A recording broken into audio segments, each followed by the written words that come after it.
Good afternoon, everyone.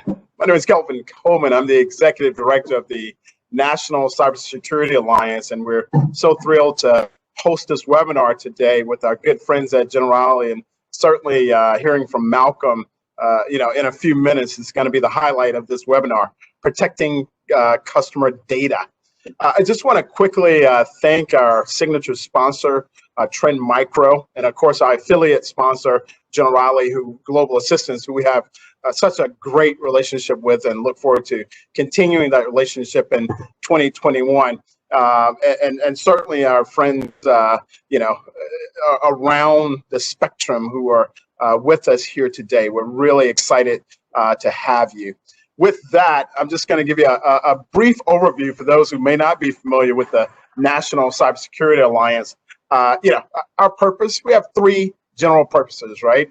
To convene the partners who recognize strength in security collective. And you see it there, educating individuals and organizations, and certainly amplifying collective efforts to increase cybersecurity awareness. You can find more information on us at StaySafeOnline.org. Of course, you can find us at Twitter at StaySafeOnline.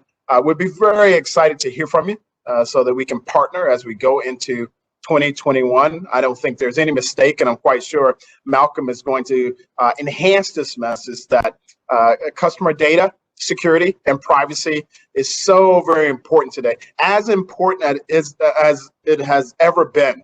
And so really looking forward to engaging with all of you in this new year. Now, like any good leader, I'm going to step aside and let the subject matter expert, Malcolm, come on and give us his views on some of these things. So Malcolm, my friend, I want to turn it right over to you. You're on mute.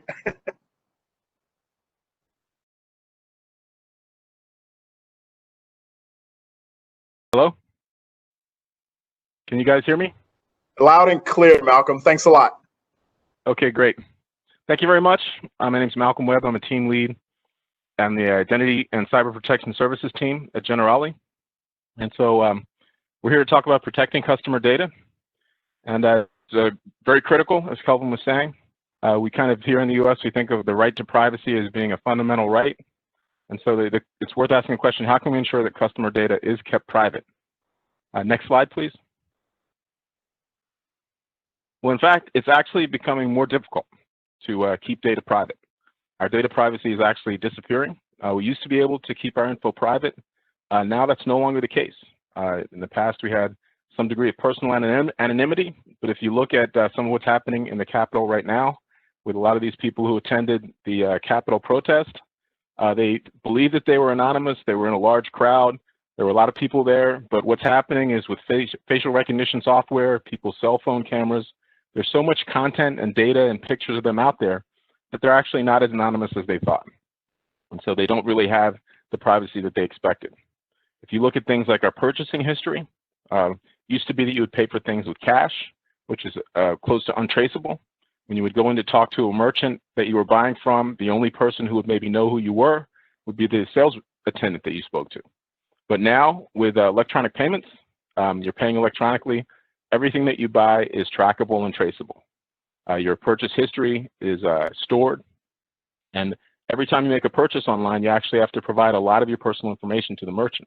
You have to give your name, your email address, your phone number, credit card information, and all of that's stored.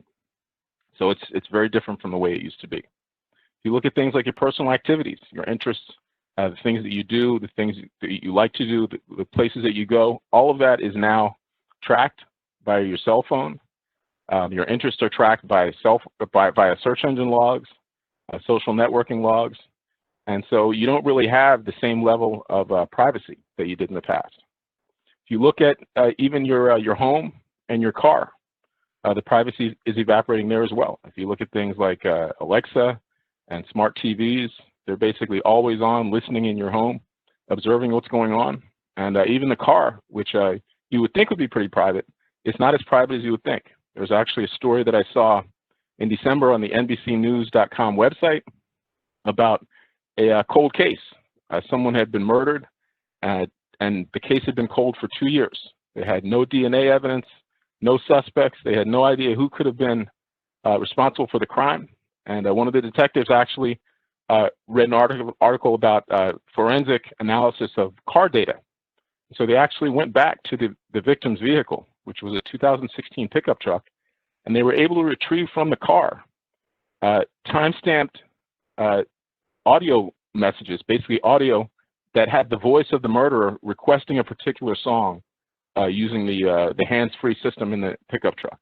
And so they took that audio out and were able to identify the person who was speaking, and they actually charged that person based on this data that was 2 years old that was actually stored in the car. And that's not unusual. It turns out that cars are actually capturing a lot of data about us that we may not even realize. They can track things like how many people are in the car. Every time you sync your phone to the car, the car will actually go and grab data off the phone, things like your contacts, other information.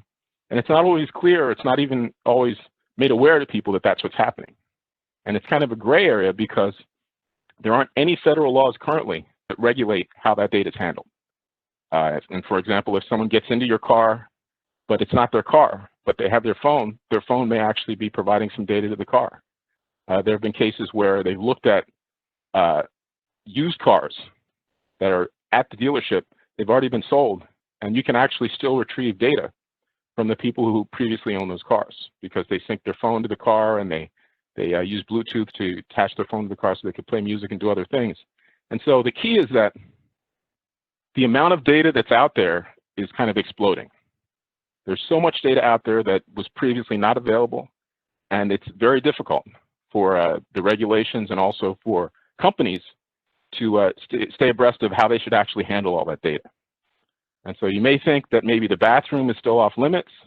That might be one area where we do still have some privacy. If you could, next slide. They're tracking us there as well.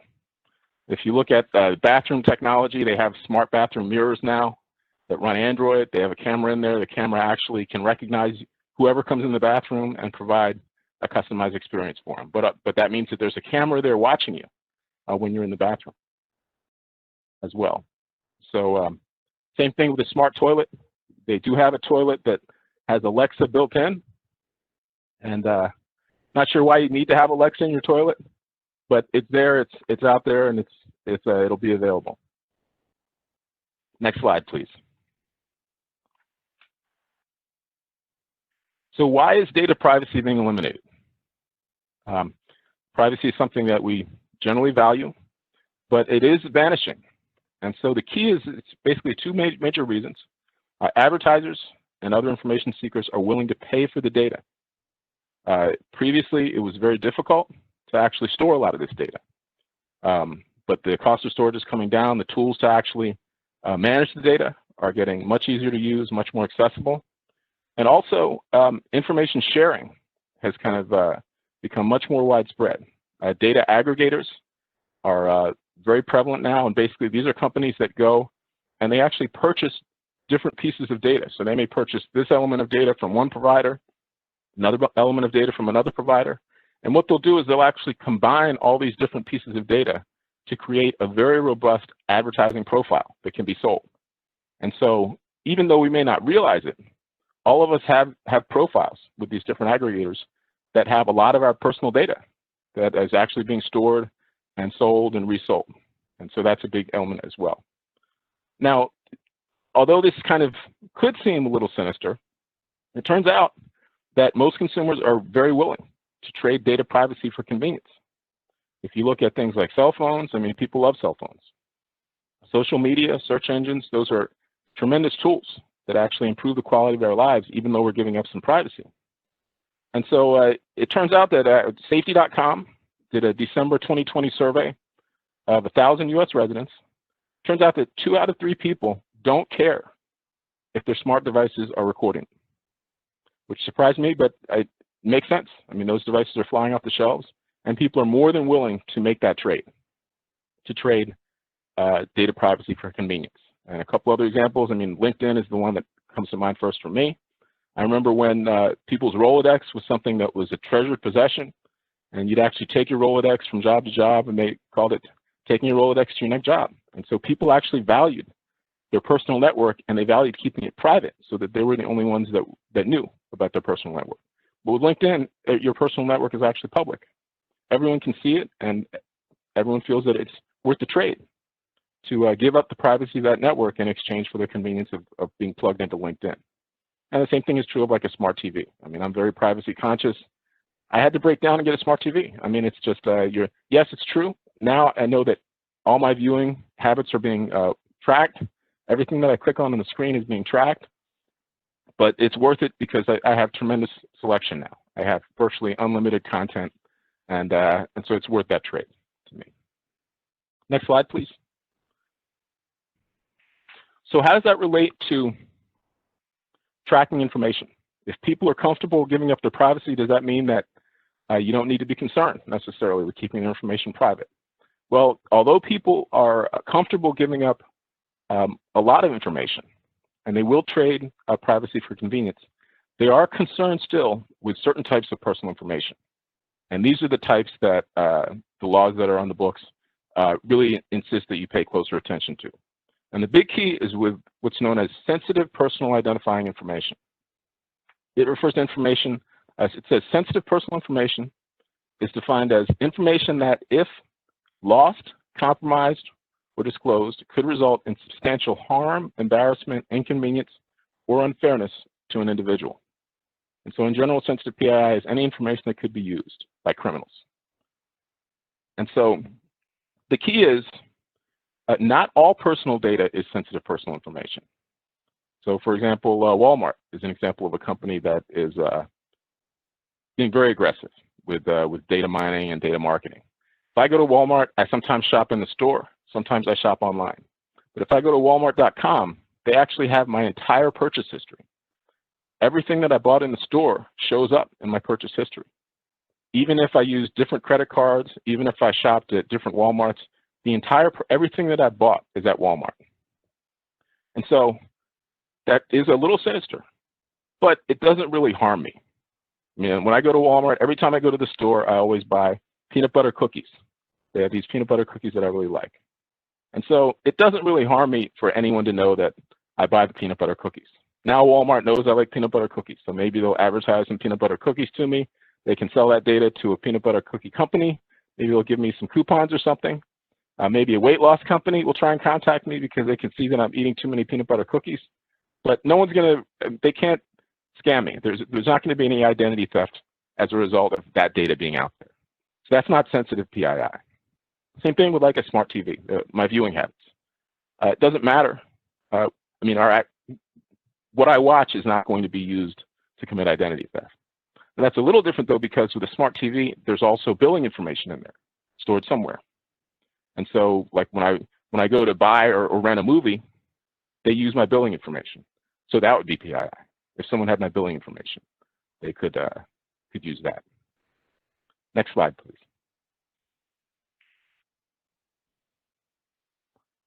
So sensitive PII can include things like social security number, date of birth, driver's license, the information that you see there.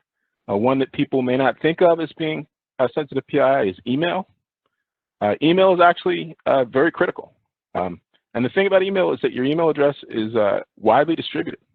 You have to provide that if you want to look at certain types of content.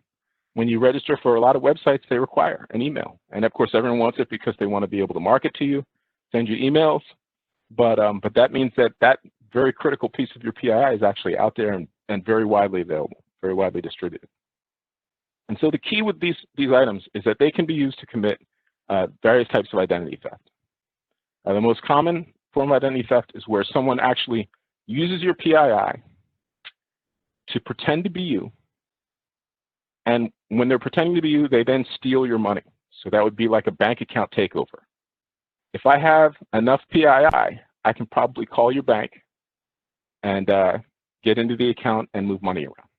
So let's say that an identity thief has your social security number and your mother's maiden name. They could potentially call your bank and say, oh, I've lost my ATM card and I'd like to get another card, or I'd like to change the password on the website because I'm worried someone might have it. And the person on the other end of the phone will say, well, let me just verify your identity. Can you give me the last 4 of your social? They have your social security number, they can provide that. And then if they say, can I get your mother's maiden name? Something you had to provide when you opened the account. If they have that information, they can provide that, and then the person on the other end of the phone has no way of knowing that it's not you. And so they can then go in and steal the money in the account. Another common form of identity theft that you can do with this type of information is what's known as an imposter scam. That's identity fraud, technically. That's where, since you have someone's personal information, you're able to convince them that you are some type of official figure. Maybe a government official, someone from the IRS, someone from Social Security Administration, maybe a police officer. And if you have enough of someone's personal information, they can sometimes be convinced that you are an official representative, and then the scam is you try and then get them to actually give you their money. And this is actually one of the more common types of identity theft. According to the FTC's 2019 data book, 20% of all identity theft is this type of imposter scam. It's the second most common form of identity theft. And then the final one that most people think about, but which isn't as common, is using this personal information to get a third party to give money. So for example, if you use the personal information to apply for a loan, something like that, or if maybe a cell phone account takeover. You call the person's cell phone provider, say, oh, my phone was stolen. I'd like to order a new phone. And they say, okay, let me just verify your identity. You provide some personal information. They're convinced that it's you, and so then they order 4 iPhones to be shipped to a location, and it goes on your bill. So these are the kinds of personal information that you'd be concerned with. Next slide, please.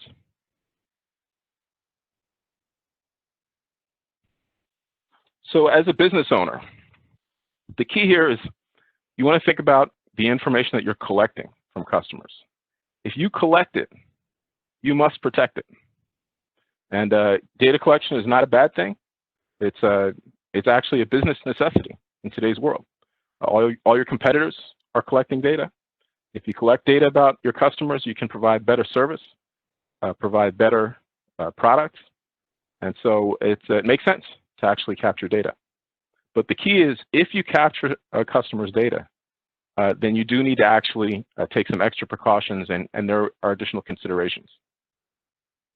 In particular, you want to be focused on protecting that data. You also need to reduce the risk of a potential data breach. If your company systems are breached and someone gets in and steals a lot of information, if it's your company information, that's damaging, but you can take corrective action, you can recover from that. You can maybe change passwords, move money, or change account numbers, things like that. There are things you can do. But if your customer's information is compromised, that trust may not be repairable in the short term. And so it's a larger issue. In addition, there are various consumer privacy protection regulations, such as GDPR and CCPA, which we'll talk about on some of the upcoming slides. You want to make sure that you're transparent in the marketplace in terms of letting customers know upfront what information you're collecting and what your practices will be, how you'll use it, and how long you'll keep it, those kinds of things. And then a big thing is you just want to be mindful of selling and sharing customer data, because a big, like we talked about earlier, a big risk area is this whole concept of sharing data. If a company that you do business with, that you're providing information to, if you share your customers' data with that company, you need to have assurances. You need to be very confident that they will take care of the data the same way that you would. Next slide, please. So let's take a look at some of the privacy laws. Now, the privacy laws in many cases are kind of catching up with all the novel ways that consumer data is being captured. There's, again, so much data out there, and the privacy laws are kind of, they're in a sense, they're behind in many ways. But the EU has made great progress on this, and the privacy law that they've put in place, the General Data Protection Regulation, GDPR, is really being watched around the world as kind of the model for where the privacy laws need to go. Because the key is that with all this data out there, all this data being captured, data that you never even imagined would be captured is now being captured. Things like your health is captured on smartwatches and Fitbits, and all that data. When privacy laws were created many years ago, they had no idea that that would be something that people would be giving up in exchange for various convenience features. And so the idea behind the GDPR is that they want to kind of give some of the control back to consumers over their personal data, including the right to have the data deleted. It has requirements related to the processing of personal data of any consumer residing in the EU. And so the key here is that this is a very broad law that affects everyone all over the world. Even if you don't reside in the EU or your business has no nexus in the EU, you're still affected by the GDPR. You can still be sued by a consumer in the EU if you don't abide by the terms of the GDPR. And that's actually happened with several of the major tech companies. They've been sued because they haven't abided by the terms of the GDPR, even though they may not have offices in various EU countries. The key with the GDPR is that a business must clearly disclose any data collection, declare the lawful basis and the purpose for the data processing, and state how long the data is being retained and if it's shared with any third parties. So what they're trying to do is address a lot of the issues that we've been talking about with this law. And so the key for us is that it does actually apply, even if you don't reside in the EU, even if your business isn't in the EU. If someone from the EU comes to your website and registers for a newsletter or buys a product or anything like that, they're covered by the GDPR. And so you need to make sure that you have the mechanisms in place to destroy their data, for example. If they were to contact you and say, hey, please destroy my data, you have to be able to do that under the terms of the GDPR. Now in the US, we are kind of playing catch up. We do have the Privacy Act of 1974, which has been amended. It's been updated several times. And we also have the HIPAA laws for health-related data and PCI DSS for credit card data. There are privacy laws in the US, but many of them are not, they're not current in terms of the amount of data that's being captured, the types of data that's being captured, all the different ways that data is now being captured. And the best example that I saw was that there was a UC Berkeley study that they did. They actually examined, I think it was 15,000 Americans. And what they did was they looked at whether or not these people were actually being protected by the HIPAA laws. And what they found is that if you look at the technologies that are out there, things like smartwatches, Fitbits, all the different types of health monitoring data that's out there available for sale in many cases, and they applied artificial intelligence to this data, they were actually able to violate the HIPAA laws in the sense that they were able to determine what the health of various individuals was just by going and accessing publicly available data and then applying AI.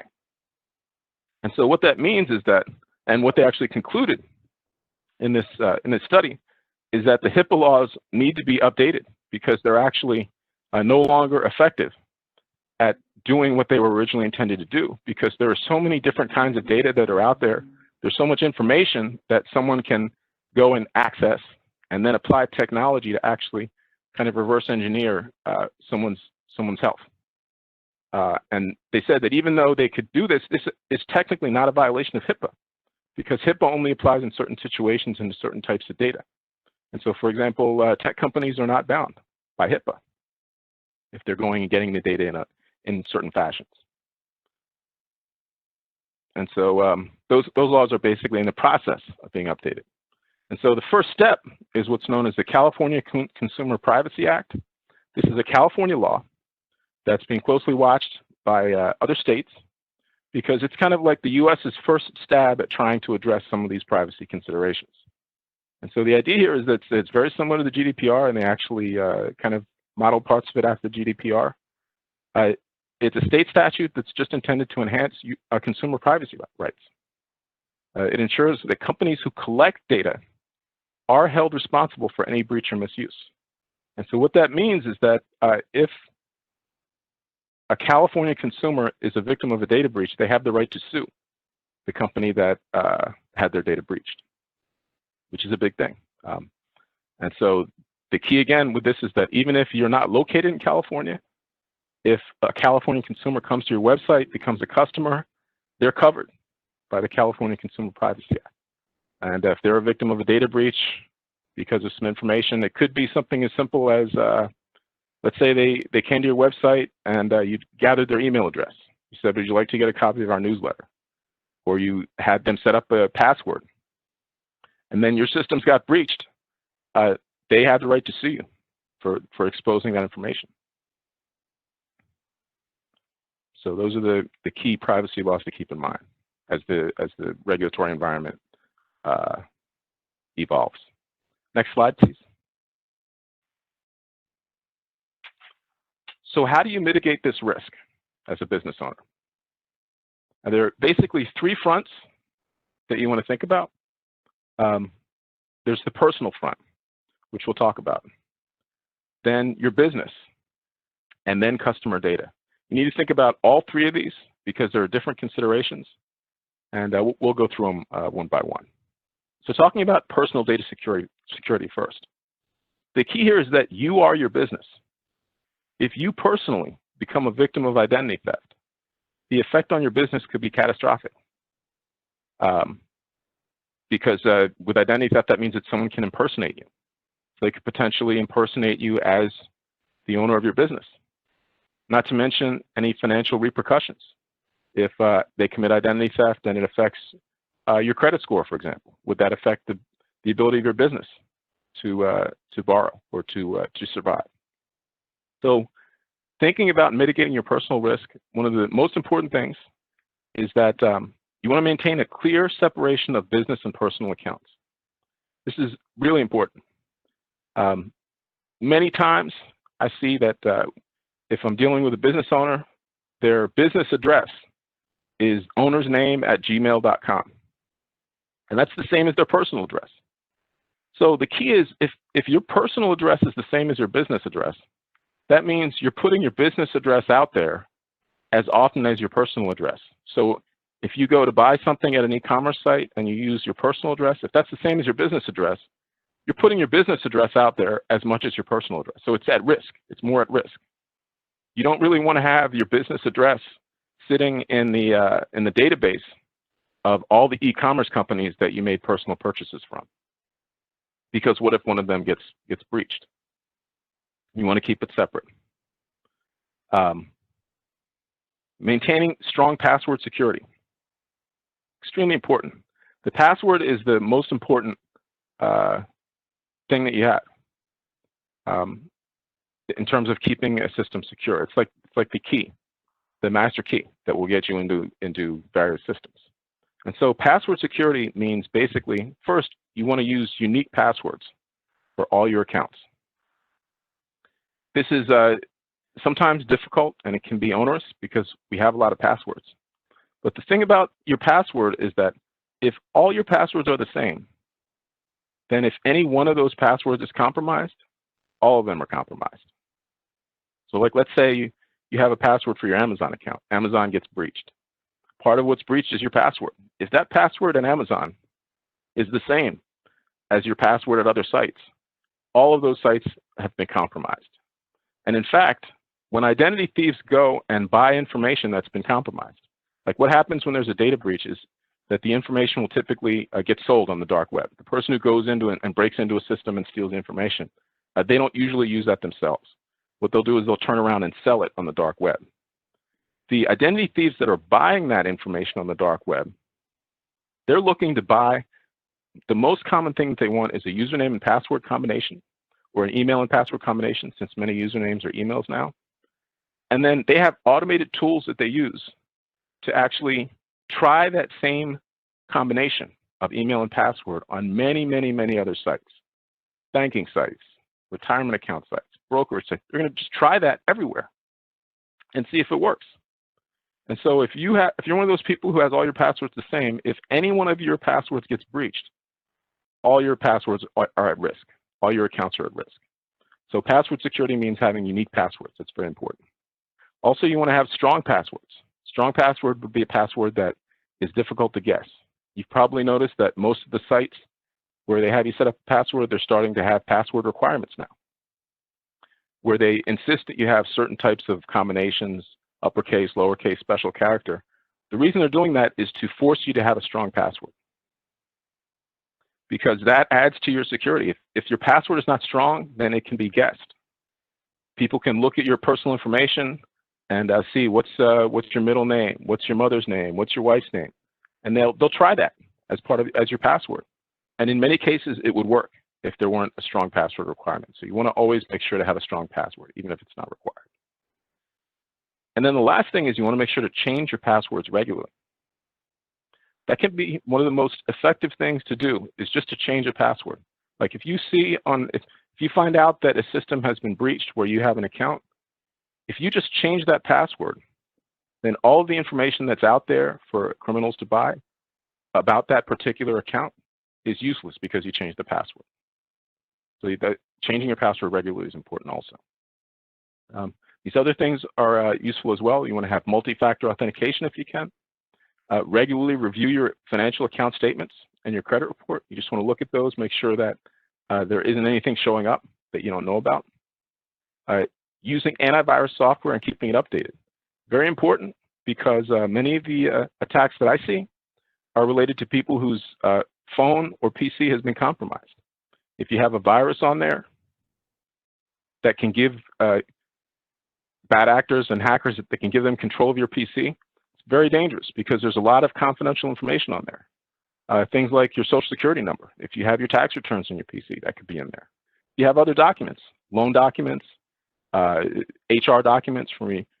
Anything that has your personal information on it, most of the time it's going to be on your PC. If you look at your cell phone is important, because you don't want someone to be able to intercept your text messages. You don't want someone to maybe intercept your passwords. A lot of people keep their passwords in a password manager on their cell phone. Also, with things like your email, if you have it set up where you can just click right through to your email, that means your password is on that phone somewhere. It's encrypted, but someone could obtain that and try and decrypt it. So you just want to definitely make sure that you have security on those devices. PC, phone, a tablet, any device that you use to access internet resources. You also want to be aware of the privacy policy, terms and conditions, and security patch notes for tools and systems that you use. You want to find out, how is your information being stored? How is it being shared? You just want to be aware of that. For a business owner, I would also recommend thinking about a preemptive fraud alert or credit freeze. Again, just because it's so important, it's tied to your business. And so it's worth adding that extra safeguard. Even if you haven't been a victim of identity theft, a fraud alert can be placed very easily, and it's a pretty strong safeguard. It basically is in a note that gets added to your credit file, and it lets anyone who's thinking of extending credit in your name know that you have potentially been a victim of identity theft, and they should contact you. And they'll contact you at a number that you specify. And so what that means is that anytime someone tries to open up credit in your name, you'll get that phone call from the fraud alert. With a fraud alert, a great thing about it is that it doesn't stop you from applying for any credit that you want. When you get that phone call, if it is actually you applying for credit, you just say, yes, it's me, and it'll go through the normal credit approval process. A credit freeze is a little stronger. What it does is it actually prevents any credit request or credit inquiry from going through. So if you are sure that you won't be applying for any personal credit, you don't think that you'll need to get insurance or apply for rent an apartment or anything like that, then a credit freeze could be a good move, because it will prevent everything from going through. The only thing with a credit freeze is that you need to make sure that you keep the PIN that will be provided to you by the credit bureau if you place a freeze, so that you can lift the freeze. With a credit freeze, you do need that PIN in order to lift it. If you lose the PIN, then it can be difficult to sometimes lift the freeze. You'll need to basically verify that you are who you say you are in order to lift the freeze if you misplace that PIN. And then you also may want to think about a comprehensive identity protection service, something that can do some of this monitoring for you. But the key is you just want to kind of be aware of the fact that your personal security, you want to have a higher level of awareness of what's going on with your personal data security. Next slide, please. So what about your business? For your business security, The big difference is that instead of your social security number, your business is tied to your EIN or your DUNS number. Now, with a social security number, there's an assumption of privacy. Your social security number, even though it's widely distributed, it's not public. Your EIN and your DUNS number are actually public. On some government filings, they'll be available. And so someone who's determined can actually find out the social security number for your business. They can find out your EIN, they can find out your DUNS number. And so it becomes even more important to monitor your business credit report. Because if someone can go and find out your DUNS number and they can find out some other information about your business, with a business, much of your personal information is actually published. If someone goes to your website, probably your address is on there, your phone number is on there. So a lot of the information that might be a little harder to get as an individual, as a business, you're actually putting it out there. And so you want to pay closer attention to your accounts, your business account statements, and your business credit report because of the availability of your EIN and DUNS number. With a business, you also want to think about securing your networks, monitoring physical access. Since with a business, with COVID, I mean, a lot of people are working from home now, but with a business, you can be pretty sure that at certain times of day, no one's going to be there. So like Sunday night, probably no one's at the business. So if someone wanted to make a physical intrusion, if they wanted to go and just grab all the hard drives or grab the server, if they know where the servers are, if they want to break in and grab the servers, with a business, they would be able to do that and have a reasonable assumption that no one's going to be there. So you need to think more about controlling physical access. You also want to, again, be very concerned about your password management at a business. Keep the business and personal accounts separate. But you also want to focus now on what I call a multi-layered approach to security. With a business, it's different because you have employees that are there at the location. And so basically, your risk is higher because you have more people that are potentially having access to confidential information or to business data. And so you need to think in terms of not just having a lock on the front door, but every office should have a lock. And then inside the office, the drawers should be locked. And if there's a file cabinet in there, you want to think about who needs access to that file cabinet. It should be locked, and maybe certain people only have access to certain file drawers. You just want to basically regiment the information so that the only people who have access to information within the business are people that need access to that information. The employee factor is the big difference with the business. And so it's in terms of the multi-layered security, you want to have that, but also training is critical for employees. A lot of the attacks that happen in terms of identity fraud on businesses, they happen through employees. Employees may give out information inadvertently. They're very vulnerable to social engineering attacks, phishing attacks. And so making sure that your employees are trained on security and not giving out information that they shouldn't give out is very important in terms of mitigating your risk at a business. There's actually a story that came out this Christmas about a major technology company. Everyone has heard of them. They have 9,000 employees. And so their security department sent out an email to all the employees telling them that they could get a bonus if they just filled out some personal information on a web page. And it was information that you wouldn't want to be out there. And what they found is that 500 of the 9,000 employees, it's about 5%, a little more than 5%, actually fell for this scam and provided their personal information. So can you imagine if that had been a malicious email? You can send, emails can be sent to a company's employees from outside, right? Someone had sent that email to the company's employees and been a bad actor and actually asked for things like their password to log into the company's systems, it could have resulted in a major intrusion, could have resulted in a data breach. And so it's important to make sure that your people are aware of some of these issues as well. And then finally, you may want to consider a comprehensive business identity protection service. And the key there is that you want to make sure that you get a service that can monitor your EIN and your DUNS numbers and your business credit report, because that's where a lot of the risk is. Next slide, please. So finally,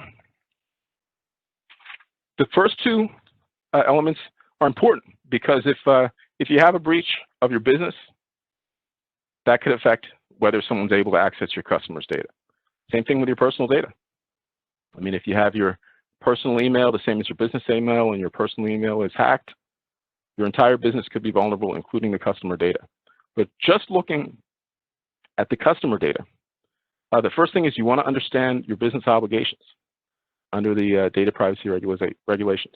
What are you actually responsible for with respect to customer data? And then you conduct an audit of personnel access to all data. So you just want to look at, within your employee base, who actually needs to have access to customer data. It's probably a very small subset of your employees. Most of them probably do not need access to customer data. And so if you do that audit, you can find that out. You can actually design your internal systems so that only the people who need to have access to that data have access to it. You also may want to look at conducting a third-party security audit. One thing about processes is that often they become kind of etched in stone.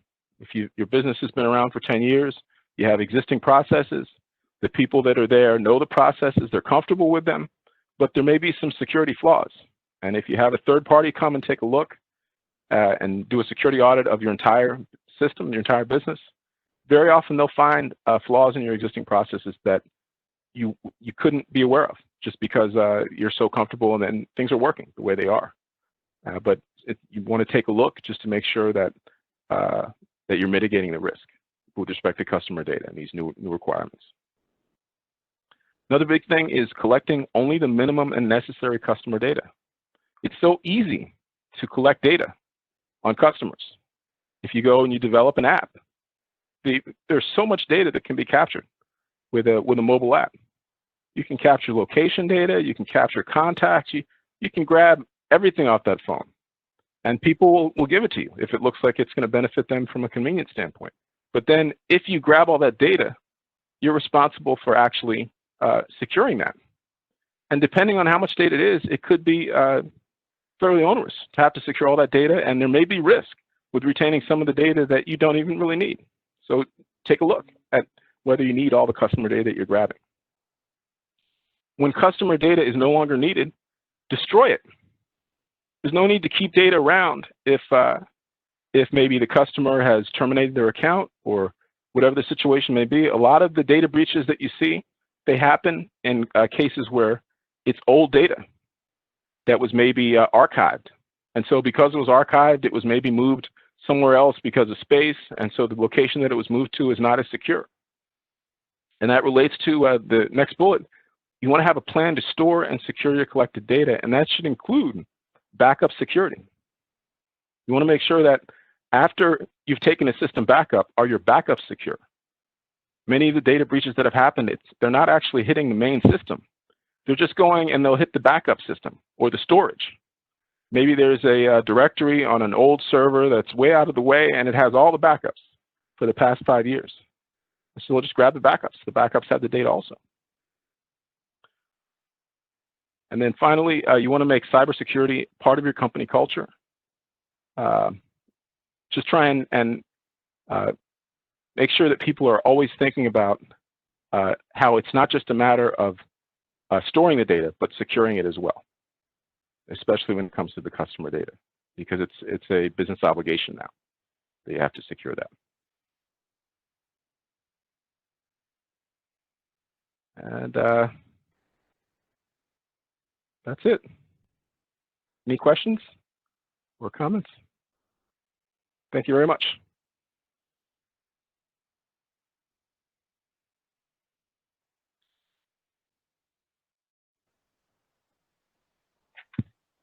Hey, Malcolm, thank you very much for that. I've been getting texts and emails from people just saying how incredible the presentation is. And so we're certainly going to have you back here soon to do something else with us, man. I really, really appreciate that. I got to tell you, I probably couldn't get past the Alexa-driven toilet.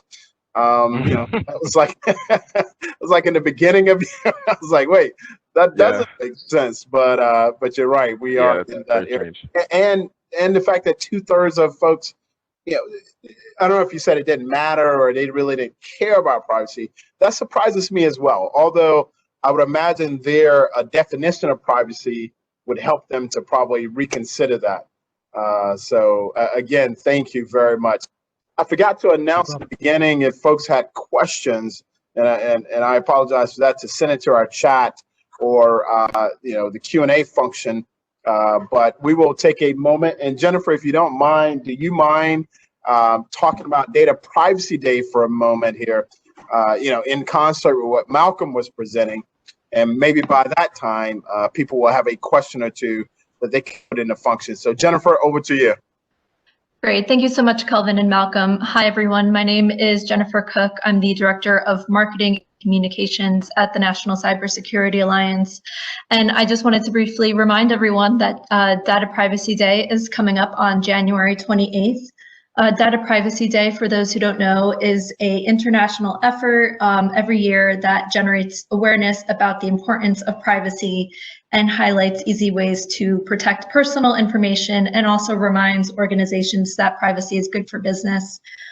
This year, NCSA is encouraging all individuals to own your privacy by learning more about how to protect your valuable data online, and encouraging businesses to respect privacy, which advocates for holding organizations responsible for keeping personal information safe.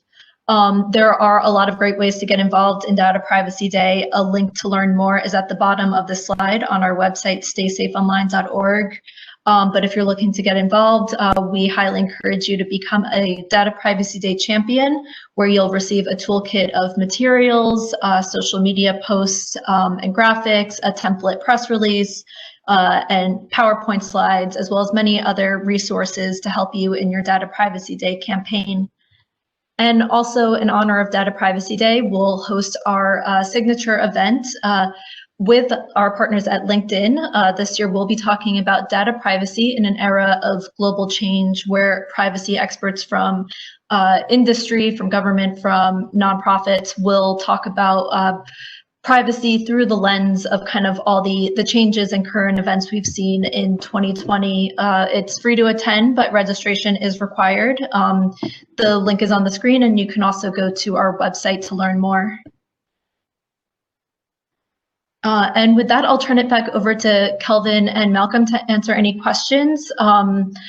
Thank you all again so much. And again, if you're interested in learning more about Data Privacy Day or Cybersecure My Business, our contact information is on the slide. You can email us at info@StaySafeOnline.org. Thank you very much, Jennifer. Really appreciate that. I think we lost Malcolm for a second here, but we will look at, Jen, I don't have access, maybe I do, to the Q&A. Do you have any questions coming in from your end? It looks like we have one question that's come in that says, wouldn't you recommend using a complex passphrase even though you could use a complex password?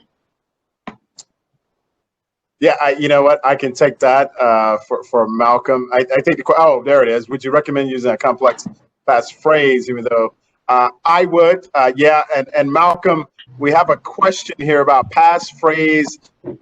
Malcolm, we have a question here about passphrase versus password versus a complex password. I think they're both great passphrases, in my opinion. A little easier to remember, perhaps.